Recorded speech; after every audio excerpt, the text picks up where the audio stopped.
오늘 말씀은 고린도전서 10장 1절부터 12절까지입니다. 형제들아, 나는 너희가 알지 못하기를 원하지 아니하노니 우리 조상들이 다 구름 아래 있고 바다 가운데로 지나며 모세에게 속하여 다 구름과 바다에서 세례를 받고 다 같은 신령한 음식을 먹으며 다 같은 신령한 음료를 마셨으니 이는 그들을 따르는 신령한 반석으로부터 마셨음에 그 반석은 곧 그리스도시라. 그러나 그들의 다수를 하나님이 기뻐하지 아니하셨으므로 그들이 광야에서 멸망을 받았느니라.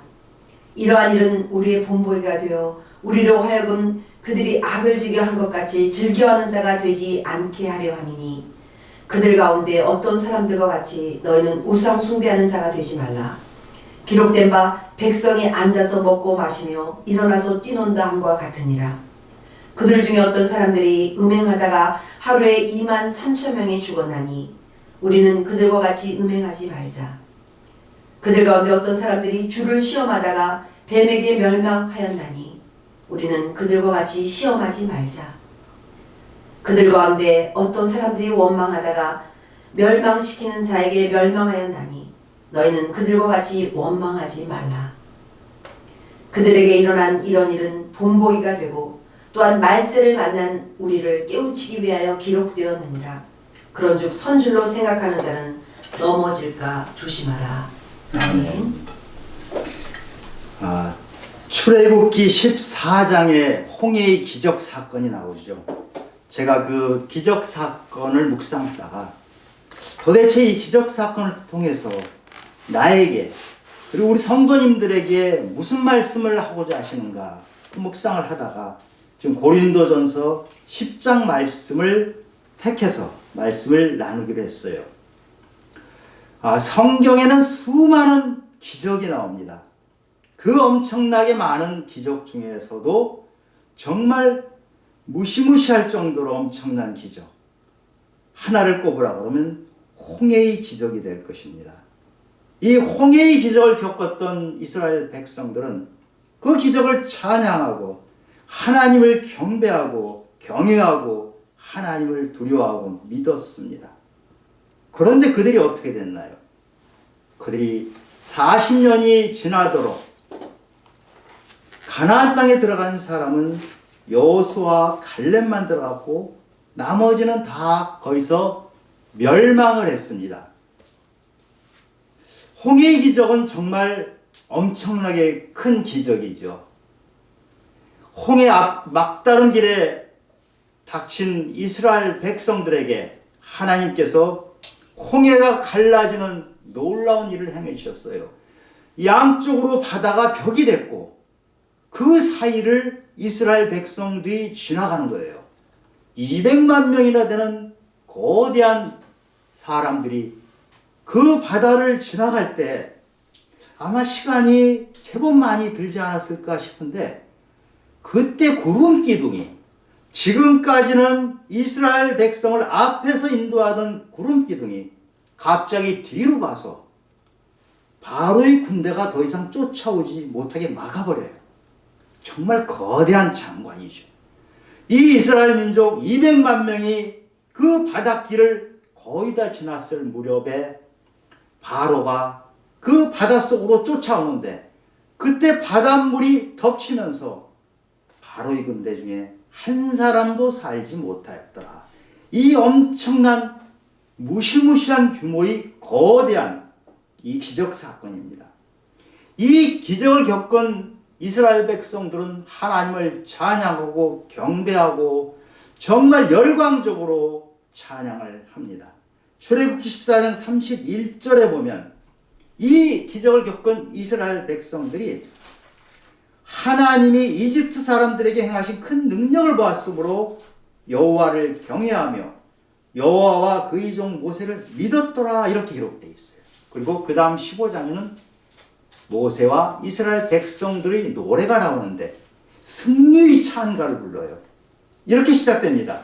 내가 여호와를 찬송하리니 그는 높고 영화로우시며 말과 그 탄자를 바다에 던졌음이로다. 이런 승리 노래를 불러요. 근데 이 홍해 기적 사건은 이스라엘 민족에게 엄청난 사건인데 이스라엘 민족만이 아니고 주변에 있는 다른 민족들에게도 이 사건은 충격적인 사건이었어요. 40년이 지나서 가나안으로 들어갈 때 그 여리고성을 정복하기 위해서 여호수아가 정탐꾼을 보내죠. 그 정탐꾼이 근데 들켜버려요. 그럴 때 정탐꾼을 숨겨준 사람이 기생 라합입니다. 이미 홍해 사건이 일어난 지 40년이 지난 시간인데 그때 기생 라합이 그 정탐꾼들에게 뭐라고 말하냐면 우리는 당신들을 너무 두려워합니다. 왜냐하면 하나님께서 홍해물을 마르게 하신 것을 들었는데 그 말을 듣고 우리 마음이 녹았고 우리가 정신을 잃었습니다. 다른 민족들이 볼 때도 이 홍해의 기적은 정신줄을 놓을 정도로 충격적인 기적이었어요. 그런데 이 기적을 겪었던 이스라엘 백성들은 40년 후에 가나안에 들어갈 때 여호수아와 갈렙만 들어갔고 나머지 성인들은 전부 광야에서 죽었어요. 가나안까지 가지를 못했어요. 왜 그랬는지 오늘 고린도 전서 10장에서는 그것을 말해주고 있어요. 10장 1절에 보니까 형제들아 나는 너희가 알지 못하기를 원하지 아니하노니 우리 조상들이 다 구름 아래에 있고 바다 가운데를 지나며 고린도 형제들아 지금 부정에 부정을 떴어요. 알지 못하기를 알기로 하라. 이것은 반드시 알아라. 새겨들어라. 정말 중요한 말이니까 새겨들어라. 강조하는 것이에요. 그런데 구름 아래에 있었다. 구름 기둥이 인도했다. 바다 가운데를 지났다. 홍해 바다 갈라진 가운데를 지나가는 놀라운 기적 사건이 있었다. 이것을 사도 바울은 세례를 받은 사건이라고 이렇게 얘기해요. 세례가 뭡니까? 세례는 원래 바티저란 말이에요. 침례라는 말이에요. 물속에 잠갔다가 다시 꺼내는 거예요. 그러니까 내가 물속에 들어가면 나는 죽어버려요. 나는 죽어버리고 다시 부활하신 예수님이 내 몸을 입고 다시 나타나는 것 같은 그렇게 새로운 사람으로 산다는 것이 바로 세례의 의미예요. 옛사람은 죽어버렸다. 이제는 주님 안에서 나는 새로운 사람이다. 새로운 피조물로 산다. 이것을 다짐하는 것이 바로 세례예요. 그런데 이스라엘 백성들은 홍해 물속에서 세례를 받은 것 같이 충격적인 기적을 받고 나서 사실은 세례를 받을 때의 다짐과 같은 삶을 살지 못했어요. 그래서 5절에서 그러나 그들의 다수를 하나님이 기뻐하지 아니었으므로 그들이 광야에서 멸망을 받았느니라. 그들은 이런 충격적인 기적을 겪고 나서 하나님은 그 다음에 이 홍해 기적만이 아니고 만나도 주셨어요. 반석에서 물도 주셨어요. 이런 충격적인 기적을 계속 베푸심에도 불구하고 이들은 끊임없이 우상 숭배를 했어요. 음행을 하다가 이 민족이 잘못하면 전멸할 만한 위기에 처한 적도 있었어요. 끊임없이 불평하고 원망을 했어요. 하나님은 이것을 다 보시면서도 하나님은 최선을 다하셨어요. 여러분, 그 구름 기둥이 언제까지 있었죠? 40년 내내. 이스라엘 백성들은 구름 기둥이 인도하는 것을 40년 내내 보면서 광야를 갔어요. 만나는 언제까지 있었죠? 역시 40년 내내. 매일 일어나면 만나를 봤어요. 그리고 반석에서 나온 물을 계속 마시면서 그렇게 광야길을 갔던 거예요. 신명기 8장에 보면 이 백성들이 옷이 해지질 않고 발이 부르트지 않았다 이렇게 말해요. 하나님은 40년 내내 최선을 다하셨어요. 그런데 이스라엘 백성들은 몸은 이집트에서 탈출을 했는데도 영혼은 옛날에 이집트에서 노예 생활하던 그 모습, 옛 모습에 그대로 영혼이 묶여 있으니 새로워지질 않았어요. 그래서 결국 이 이스라엘 백성들은 가나안에 들어가지 못했어요. 오늘 말씀 11절 12절에서 그들에게 일어난 이런 일은 본보기가 되고 또한 말세를 만난 우리를 깨우치기 위하여 기록되었느니라. 그런즉 선줄로 생각하는 자는 넘어질까 조심하라. 오늘 본문 말씀에서 홍해의 기적을 예를 든 것은 본보기다. 이렇게 기적을 겪었어도 만나를 먹었어도 구름 기둥이 인도를 했어도 하나님 앞에 올바른 자리에 서지 못하고 하나님이 누구인지 제대로 깨닫지 못하고 자기가 누군지 깨닫지 못하고 옛 모습대로 그것을 얽으면서 살게 되면 이렇게 망할 수 있다. 이 말씀을 고린도 교회에게도 주고 지금 이 성경을 보고 있는 우리에게도 주시는 거예요. 경고하시는 말씀이에요. 그런즉 선줄로 생각하는 자는 넘어질까 조심하라. 선줄로 생각하는 사람이 누구죠? 자기가 서 있는 줄로 생각하는 사람. 예수를 안 믿는 사람들은 해당이 안 되겠죠. 그리고 예수를 믿으면서도 아직 나는 부족하다. 이렇게 생각하는 사람은 어찌 보면 여기에 해당이 안 될 것 같아요. 어떤 사람들이 선줄로 생각하는 사람일까요? 아, 나는 믿음이 괜찮다 생각하는 사람. 나는 구원을 받았다. 나는 교회에 매주 출석을 잘해서 정말 좋은 교인이라고 생각하는 사람. 나는 성경을 참 많이 알아. 성경을 내가 빼곡히 알기 때문에 하나님에 대해서 누구든지 말해봐. 내가 잘 알아. 이렇게 생각하는 사람. 그리고 저처럼 하나님 말씀을 들고 가르치고 설교하는 저 같은 사람. 이런 사람들이 자기가 서 있다고 생각하는 사람들. 그런데 인간은 죄의 본성을 가지고 있어요. 죄에서 자유로운 사람은 한 명도 없어요. 그래서 우리는 그 죄를 들고 매일매일 하나님 앞에 나가서 그 죄를 회개하고 씻어주시옵소서. 나의 죄를 씻어주십시오. 이것을 해야 돼요. 그런데 선줄로 생각하는 사람은 그 죄를 하나님 앞에 들고 가는 것이 아니고 죄를 자꾸 숨겨서 깊숙이 박아놓습니다. 그러면 죄는 겉으로 안 보여요. 속으로 깊이 들어가 있어요. 그리고 보이는 것은 이 사람이 믿음의 행위가 보여요. 겉과 속이 다른 믿음 생활을 하게 돼요. 남들이 볼 때는 굉장히 거룩해 보이는데 실제로 그 사람 속에는 그 죄가 그대로 있어요. 하나님 앞에 들고 나가지 않으니 그것은 옛 모습 그대로 있는 것이죠. 자기 자신도 자기 믿음이 괜찮은 것으로 착각을 합니다. 하나님께서 지금 이 말씀을 하시는 거예요. 너희들이 그렇게 선질로 착각하고 사는 것 조심해라. 경고한다. 이 말씀을 주시는 거예요.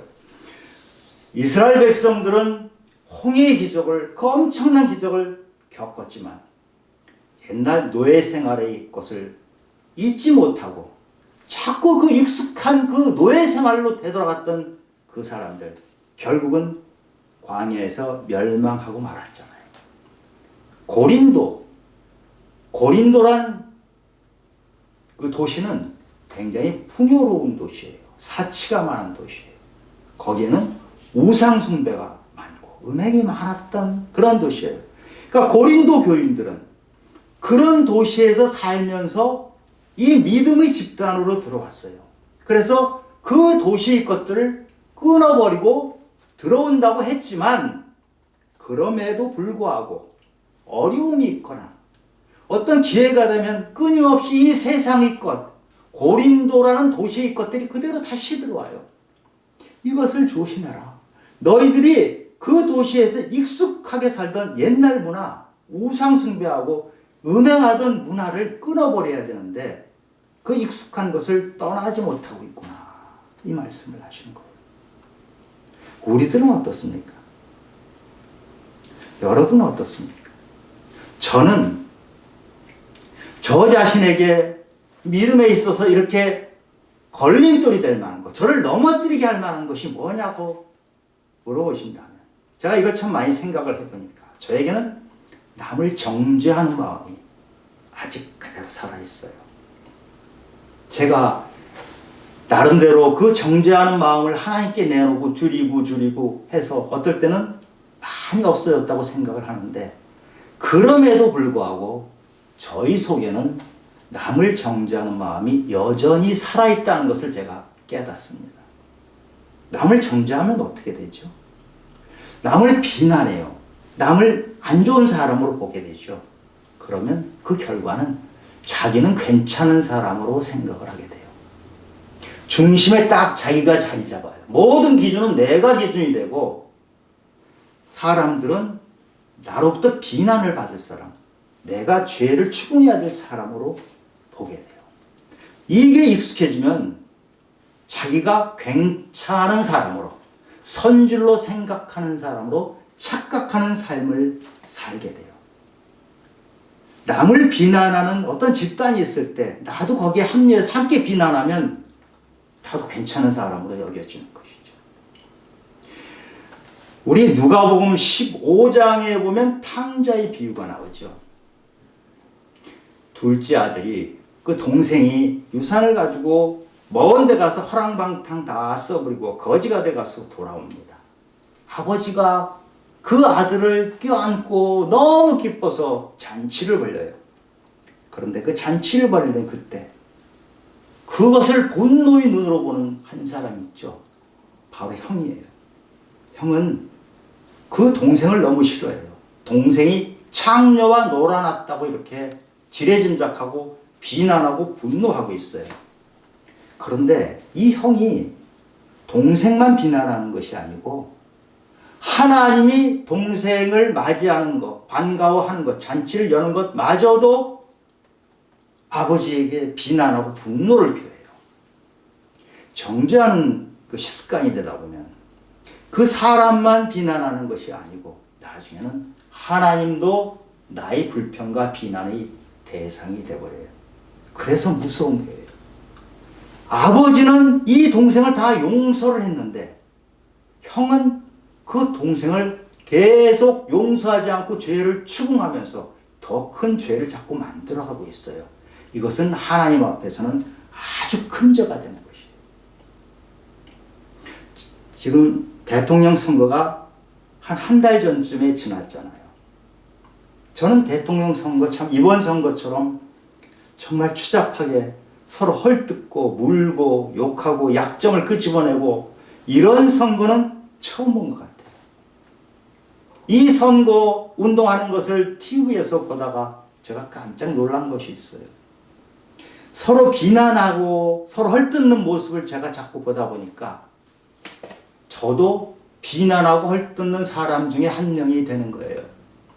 어떤 약점을 캐서 자꾸 들어가니까 저도 함께 그 약점이 궁금해지고 그 약점 속에 뭐 나쁜 게 더 들어있을까 이렇게 자꾸 생각을 하니까 제가 어떤 사람처럼 되냐면 마치 죄인을 취조하는 검사같이 남의 죄를 자꾸 밝혀내는 게 익숙해지고 그것을 즐기고 있어요. 내 죄를 보고 내가 회개를 해야 되는 시간에 남의 죄를 보고 남의 죄를 즐기고 있는 저희 모습을 보고 깜짝 놀랐어요.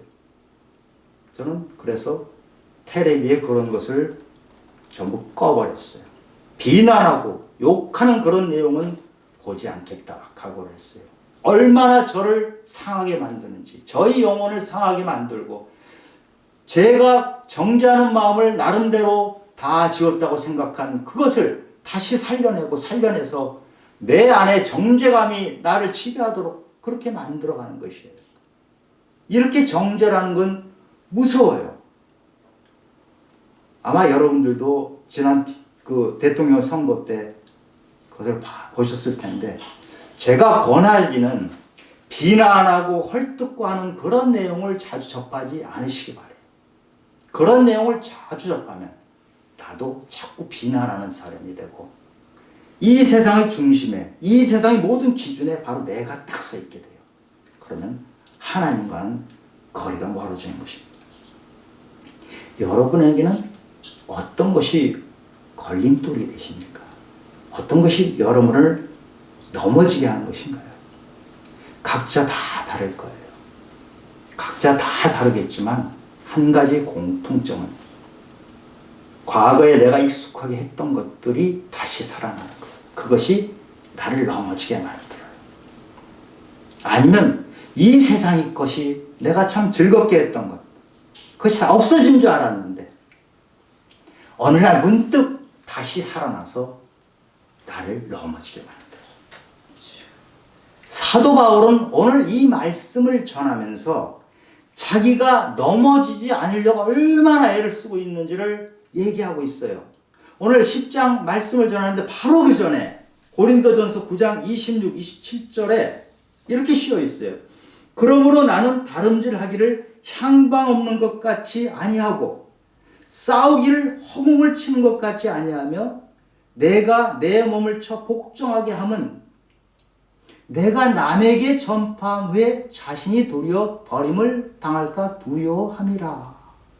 마지막 구절이 내가 남에게 전파한 후에 자신이 도리어 버림을 당할까 두려워함이라 이렇게 돼 있어요. 사도 바울이 어떤 사람이에요?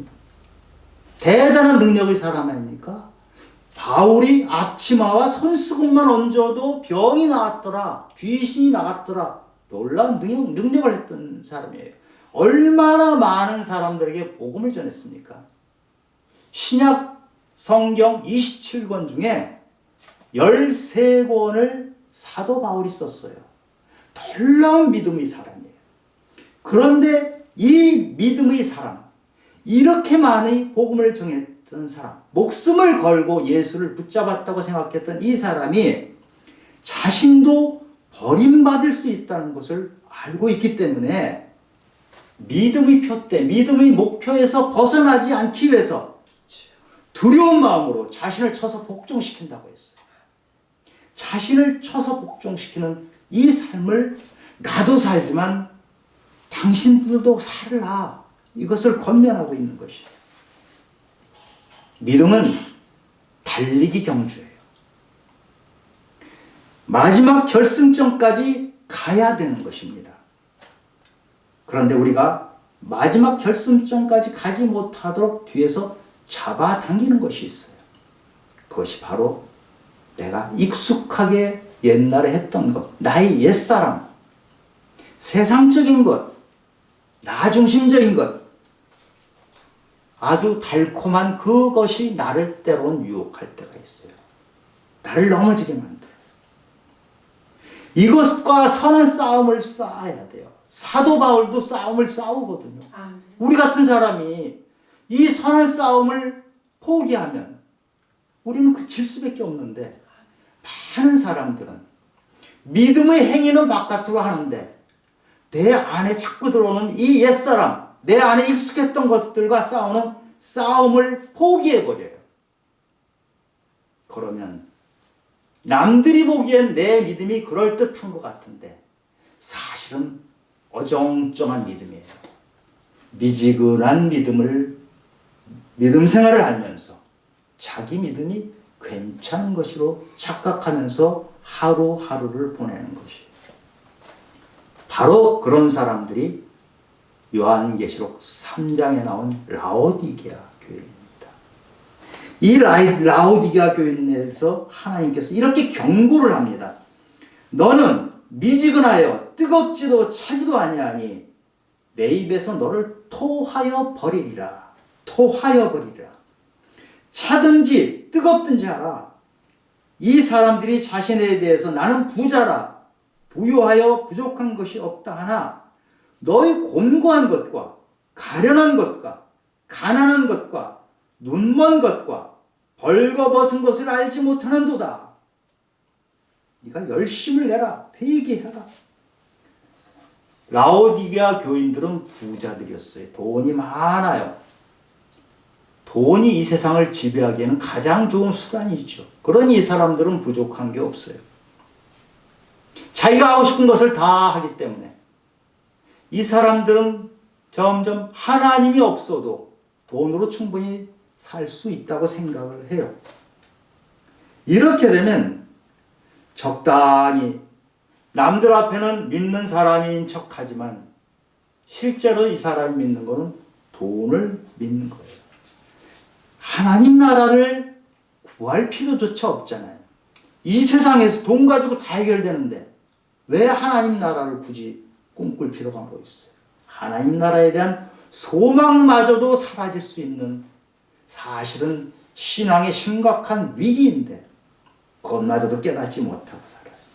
지금 하나님은 이 라오디게아 사람들에게 이렇게 말하는 거예요. 네가 정말 비참하고 불쌍한 사람이, 가련한 사람이 바로 너다. 너는 부자라서 부족한 것이 없다고 생각하지만 그것이 얼마나 헛것인지 모르니 너가 진짜로 가난한 사람. 네가 돈으로 다 되는지 아는데 돈으로 안 된 것이 얼마나 많은지 모르냐. 너는 이 세상 것을 다 봐서 네가 눈이 좋다고 생각하는데 네가 진짜 봐야 될 것을 못 보니 넌 눈먼 자다. 너는 화려하게 옷을 입은 것 같지만 그 화려해 보이는 그것이 아무것도 아닌다는 것을 깨닫지 못하니 너는 벌거벗은 자이다.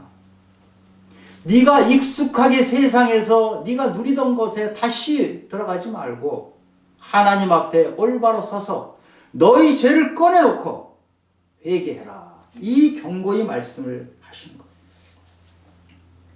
홍해 바다에서 엄청난 기적을 겪었던 이 이스라엘 백성들이 익숙한 노예 생활, 그것이 그리워서, 부추와 마늘이 그리워서 하나님께 원망하고 했던 그 모습이 때로는 우리의 모습이 될 수 있다는 것입니다. 쥐 실험을 했어요. 쥐를 놓고 실험을 했는데 과자에 독약을 약간 묻혀서 주니까 쥐가 처음에는 잘 안 먹어요. 그러다가 맛을 조금씩 보니까 먹을만 하거든요. 그러다가 다음날 와서 또 먹어보니까 과자에 묻혀 있으니까 먹을만 해요. 괜찮아요. 그 다음날은 점점 많이 먹어요. 그래서 그 다음에는 독약을 좀 더 많이 묻혀놔요. 그런데도 한번 그 과자 맛에 익숙해진 쥐는 독약이 엄청 묻은 그것을 맛있게 먹어요. 그 결과는 죽음입니다. 우리가 익숙한 것들, 그 안에 독약이 들어있는지를 모르고 그 달콤한 것에 유혹을 받아서 거기에 빠지면 우리의 믿음은 결국은 헛것이 되는 거예요. 이것을 사도 바울이 알았기 때문에 끊임없이 자기를 쳐서 복종시킨다고 한 것이에요. 우리가 믿음 생활할 때, 처음 믿을 때, 그때 감격이 있지 않으세요? 저는 아주 놀라운 감격이 있었어요. 예수를 안 믿다가 처음 저를 만난 예수님은요, 저에게 충격적이었어요. 그런데 이렇게 예수님을 처음 만난 그 감격이 점점 시간이 지나면서 은혜를 받아도 그러려니 생각할 수 있죠. 감사할 것을 하나님이 널리 주셔도 감사가 뭔지도 잊어먹고 하나님이 점점 흐리게 보여요. 세례 받으신 분들이 있죠. 세례 받을 때 얼마나 감격적이세요? 특히 침례를 받으면 감격이 좀 크죠. 물속에 잠겼다가 나오면 나는 이제부터는 옛사람 아니다. 이제는 새로운 삶을 살아야 되겠다. 과거의 나쁜 습관, 과거에 내가 가지고 있는 죄를 싹 털어버리고 이제는 새롭게 살아야 되겠다. 대부분 이런 각오를 하는 것이에요. 물론 세례를 가지고 죄가 씻어지는 것은 아니지만 이런 각오를 하는 그런 자리인 것이죠. 그런데 시간이 지나면 어떻게 됩니까? 옛사람이 다시 또 찾아와요. 저에게 그 정죄하는 마음이 불쑥 찾아왔던 것처럼 우리 모두는 옛사람의 어떤 모습이 찾아올 수가 있어요. 그것을 조심하라는 것이 오늘 말씀이에요. 당연하면 안 된다. 하나님이 너를 찾아온 것은 당연한 것이 아니고 하나님이 지구상의 그만한 사람 중에 한 사람 너를 찾아온 것은 하나님이 너에게 복을 주시려고 찾아온 것이다. 그런데 점점 내가 선줄로 생각하니, 내가 괜찮은 사람으로 생각하니, 내가 믿음이 적당히 있는 걸로 생각하니 하나님을 놓쳐버린다는 것이에요. 아버지는 동생을 용서했잖아요. 그 동생은 아버지가 용서해 주신 그 감격을 가지고 살아가는 사람이에요.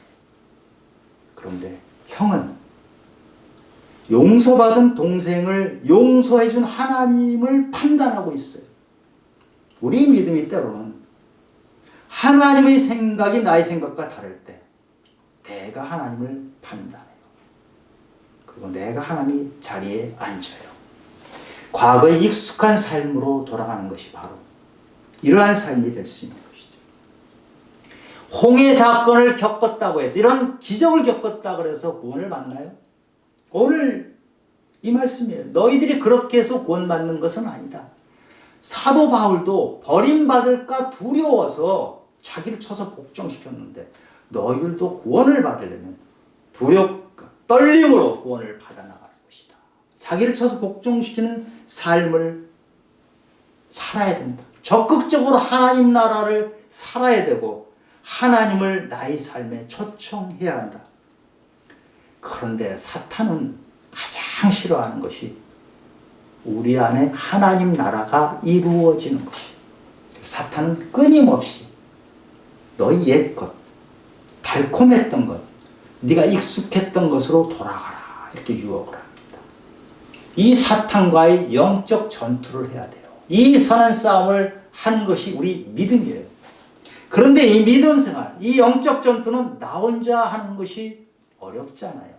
하나님이 함께 해주시는 영적 전투. 그러기 위해서 하나님의 전신갑주를 입고 싸워야 돼요. 내 혼자 아무런 갑옷도 입지 않은 상태에서 노출된 상태로 사탄 앞에 나가면 우리는 백전백패하는 것이죠. 여러분, 하나님의 전신갑주를 입고 오늘도 사탄과의 싸움에서, 영적 전투에서 승리하시는 성도님들이 되시기를 예수 그리스도 이름으로 축원합니다. 아멘. 하나님 아버지, 우리는 정말 부족하고 연약한 존재들입니다. 주님께서 함께 하시지 않으면 우리는 쉽게 옛 것으로 돌아갑니다. 200만 명에 이르는 그 많은 사람들이 엄청난 홍해의 기적을 보고도 그 믿음을 유지하지 못한 것처럼 언제든지 저희도 믿음에서 떨어질 위험이 있습니다. 주님께서 저희와 함께 하셔서 그 믿음을 지켜주시고 저희들이 옛것으로 돌아가지 않도록 앞을 향해서, 표대를 향해서 다름질을 계속해 나갈 수 있도록 아버지께서 우리를 인도해 주시옵소서. 모든 말씀 예수님 이름으로 기도드렸습니다.